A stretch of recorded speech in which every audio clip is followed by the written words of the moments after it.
नमस्कार दर्शक बंधु आपन को स्वागत करुच्ची आपनकर ए channel Jyoti Anjit blogs and health tips को।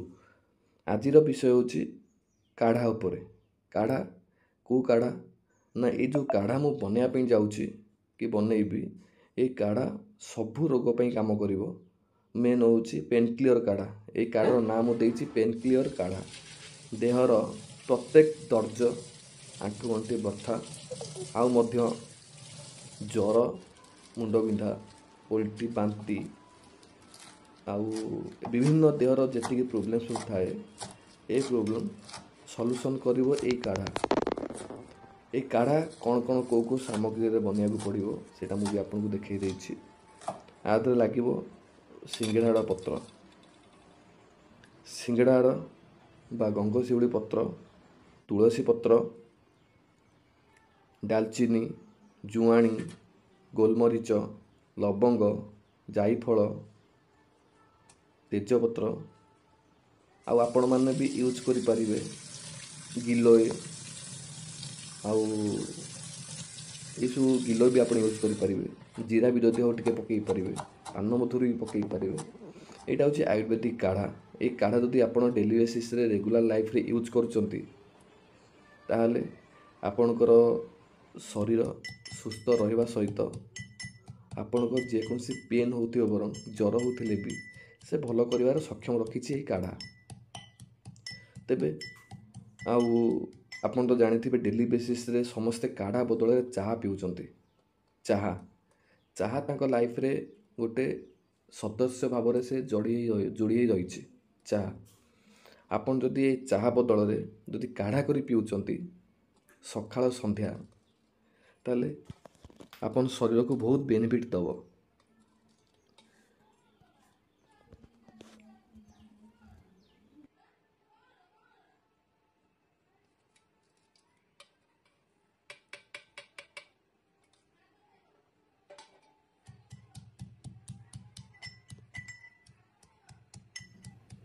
आमे आकु काढ़ा कहीं कहवा आकु काढ़ा कौन पे कुआ जाए ये सब जिनस जो मेडिसिन पकई कुटिली हेमदस्ता पुआरे हेमदस्तार कुटार कारण जी सब मेडिसिनाल पार्ट थाए से खोली जाए।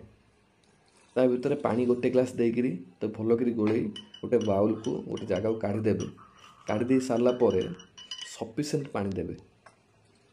पानी ये सफिसीयंट दिया हुए काढ़ा चाह टाइप पिया हुए। पानी कौन पे सफिसीयंट दिया हुए ना से जो गरम हम गरम होकर 100 to 75% पानी मरिबा दरकार। जदि 75% पानी मरी जाउची ताले ये जो पत्र सब पड़ला मेडिसिनाल गंगशिउली है कि तुलसी पत्र है कि डालचीनी है अलैच है जुआणी है लवंग है गोलमरीच है जायफल है शुंठी है आदि शुंठी भी आड़ हम एटा शुंठी ताको आप कदुकस ग्रिप टाइप कर घसिकी शुंठी भी पकई पारे जायफल भी पकेबे। ये जो जिनस जो पड़ुची आपन गरम कर पीवा सहित तार एत मेडिसिनाल लाभ किसी पाइबेनि। आपन जदि आपन 75% या 50% आप जब पानी गरम कर फुटाऊँच से कौन कर सीझीज जिनसटा सीझीगला तार मेडिसिनाल पार्ट से पानी को छाड़ी दिए आउ से जिनसटा देहपाई बहुत उपकार। आउ जहाँ ठंडा हो मुंड बिंधुव नाक बहु से पेसेंट भी से भी आपको पीले ताको बहुत राहत मिल। जदि आप चाहिए गुड़ भी आड करें आज मुझे गुड़ फुड़ किसी पकईनी आप गुड़ भी पकई पारे। गुड़ पकड़ा द्वारा कौन ना ज्वर जाकू मेलेरिया हो टाइफॉइड हो सी भी आपको भल कर बहुत साहाय्य कर।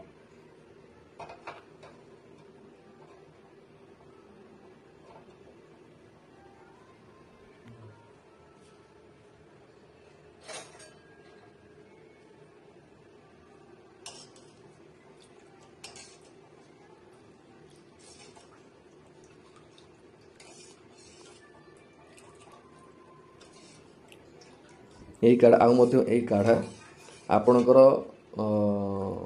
पेट चर्बी कमेवा सहित कोलेस्ट्रोल भी कमेवर बहुत साहाय्य कर। ये काढ़ा समस्ते पी पारे आप कौन बारण ना कहीं जेहेतु ये हर्बल काढ़ा एटा हर्बल काढ़ा आदे नो साइड इफेक्ट किसी साइड इफेक्ट नहीं। भगवान को दिया हुआ वरदान जो कहते यही सब नेचर आमको जो मेडिसिनाल जिनस देती ताको आम daily basis daily life use कले आम शरीर बहुत जल्दी एक्सेप्ट करिवो। एमती विभिन्न प्रकार मेडिसिन मिलूँ खावाई तार बहुत किसी साइड इफेक्ट अच्छी जेहेतु ये जिनस किसी साइड इफेक्ट ना आपण समस्ते भी यूज करें। मेन हूँ क्वांटिटी हिसाब से छोट पिला जदि छोट पिला क्वांटिटी हिसाब से अल्प देवे छोट पिला दौरान गुड़ ऐड करेंगे है कि बाकी नॉर्मल जमी पिया पीवे ताप किसी ये ना कि आपको तो सकाल सन्ध्या खाली पेटर पीउछन्ति बहुत लाभ दब। मत 80 वर्ष धरला मु आउ मेडिसिन खाऊनी कौन सी मेडिसिन मु ये काढ़ा पीकरी मो काढ़ा पीकरी मो झील भल लगुच भल हेली। मु गोटे श्वास लोक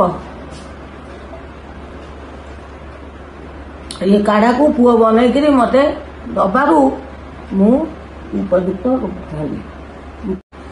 दिया हाथ दरज आंठू आंठी सब दरज जर ठंडा मु आधर उपकरण है आउ भाई माने पारिबे जदि तमे ये काढ़ा को पियंतु। ये काढ़ार उपकरण भारी जोर मोर आंठू दरज दिया हाथ दरज हाथ मुठा कर पार नथली पुओ ये काढ़ा बनईकरी मते दबारू मोर सबु किछि भल हो गला।